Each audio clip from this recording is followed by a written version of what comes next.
হরে কৃষ্ণ, রাধে রাধে।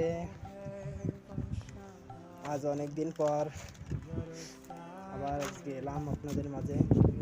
ছোট্ট অল্প কিছু কথা বলবো। আজকে চন্দ্রগ্রহণ ছিল, তো এই কলিযুগে সকলের ভিতরেই একটু অর্ধেক কলির প্রভাব আছে, সকলের ভিতরেই আছে। কিন্তু কিছু কিছু মানুষের ভিতর কলির প্রভাব এতটাই বিস্তার করেছে যে তাদের নাস্তিক বললেও কম বলা হবে। মানে তাদের ভিতর আসরিক শক্তি এতটাই বিস্তার করেছে যে তারা এখন শাস্ত্র মানে না। তো এখন ভাবতে পারেন আমি হঠাৎ আজ এতদিন পরে সে এমন কথা কেন বলছি। অবশ্যই কারণ আছে। দেখেন, আমরা সকলেই জানি যে তুলসী মাতা কত পবিত্র এবং একজন শুদ্ধ বৈষ্ণবী। তার কৃপা ছাড়া ভগবানের কৃপা সম্ভব নয়। তো যেহেতু আজ চন্দ্রগ্রহণ ছিল ভারত বাংলাদেশে দৃশ্যমান, সকলে জানি।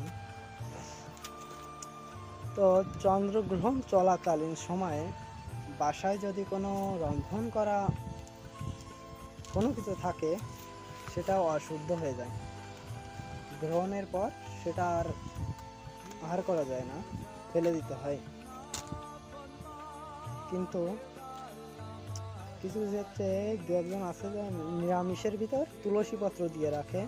তো তুলসী পত্র দিলে সেটা গ্রহণ ছাড়িয়ে গেলে খাওয়া যায়, কিন্তু তুলসী পত্র আমিষে দেওয়া যায় না। কিন্তু কিছু কিছু নাস্তিক আছে, তারা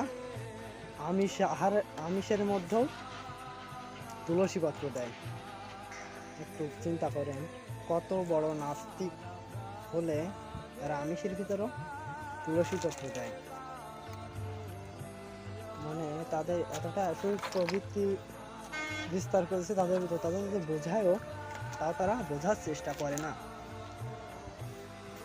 তারা ভাবে যে আমি যেটা করছি সেটাই সঠিক, অন্যদের কথায় কান দিয়ে আমার কোনো লাভ নেই। তো কলিযুগে কলির প্রভাব সকলের ভিতরে আছে। এমন নাস্তিকদের কি বলবো, যারা বোঝালেও বোঝে না, শাস্ত্র জ্ঞান নেই, শাস্ত্রও মানে না। তো এদের কি আর বলবো। দেখেন, একটা কথা বলি, যখন মানুষ ধ্বংসের শেষ পর্যায়ে চলে আসে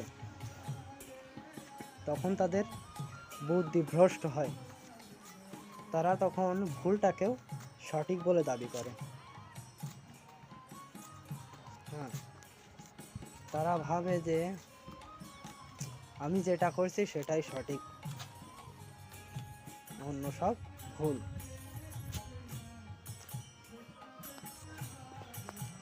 তো তাদের বিষয়ে আর কি বলবো, সকল জায়গায় এরকম দু একজন আছে। তো আপনাদের যদি কিছু বলার থাকে কমেন্ট বক্সে বলে যাবেন এমন নাস্তিকদের বিষয়ে। তো আজ এইটুকুই বলার ছিল। আর ভগবানের কাছে প্রার্থনা করব তাদের একটু জ্ঞান দিক, বোঝার ক্ষমতা দিক। তো সকলে ভালো থাকবেন, সুস্থ থাকবেন। রাধে রাধে, জয় নিতাই।